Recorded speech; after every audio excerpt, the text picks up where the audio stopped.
ఓం నమః శివాయ. ఓం నమో నారాయణాయ. కర్మ నివారణ నరదృష్టి నివారణ కాల భైరవాయై నమో నమః. ఓం వజ్రణకాయ విద్మహే తీక్షణ దగ్గుష్ఠాయ ధీమహి తన్నో లక్ష్మీ నవనారసింహస్వామి ప్రచోదయాతు. హరి ఓం.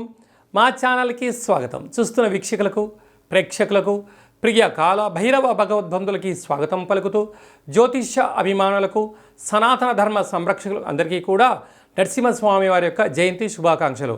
అందరిపైనను కరుణ, కటాక్ష, దయ కలిగించాలని కోరుకుంటూ ఆశీర్వచనం.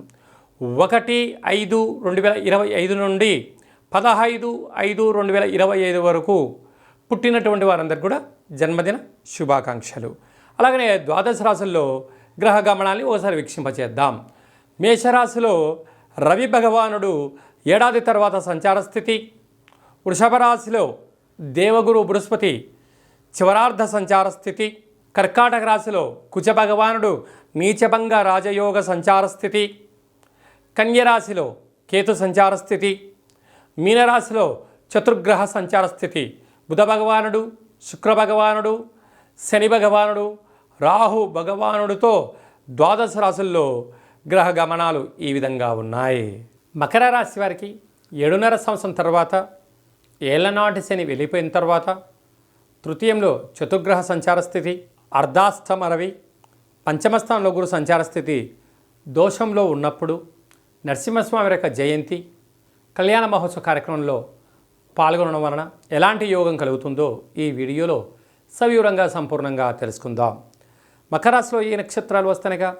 ఉత్తరాషాఢ నక్షత్రంలోని 2, 3, 4 పాదాలు, శ్రవణ నక్షత్రంలో 4 పాదాలు, ధనిష్ఠా నక్షత్రంలోని 1, 2 పాదాలను కలిపితే మకర రాశి. రాశాధిపతి శని భగవానుడు. 3వ స్థానంలో బుధుడు, శుక్రుడు, శని భగవానుడు, రాహు భగవానుడు సంచారం చేయడం వలన తల్లిదండ్రులతో, గురువులతో, అన్నదమ్ములతో, అక్కాచెల్లెలతో సఖ్యత చాలా అవసరమని చెప్పి గుర్తుపెట్టుకోగలగాలి.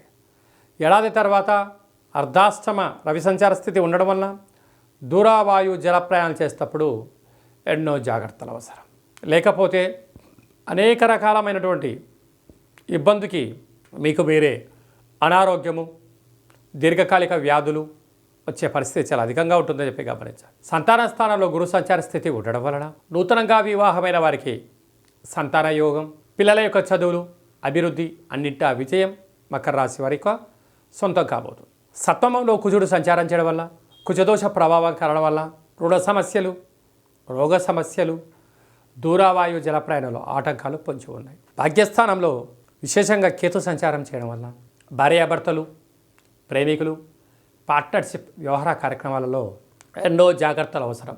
ఆచితూచి నిర్ణయం తీసుకోవాలి, లేకపోతే అనేక రకాల ఇబ్బందులు. నరసింహస్వామి యొక్క కళ్యాణంలో నీలం రంగు పట్టు వస్త్రాలను సమర్పించడం, మన కింద చెప్పుకునే విధానంగా నవధాన్యాలను వేసి బ్రాహ్మణుడికి దానం ఇవ్వడం, గోమాతగా పెట్టడం వల్ల గ్రహదోషం తొలగిపోతుందని చెప్పి గమనించాలి. డాక్టర్లు, సాఫ్ట్వేర్ ఉద్యోగస్తులు, హార్డ్వేర్ ఉద్యోగస్తులు, స్వయవృత్తులు, సేవా రంగాలు, నీటి ఉత్పత్తులు, ఆహార ఉత్పత్తులు, హోటల్ వ్యాపారాలు చేసే వారందరికీ కూడా చాలా జాగ్రత్తలు అవసరం చెప్పి గుర్తుపెట్టుకోగలగాలి.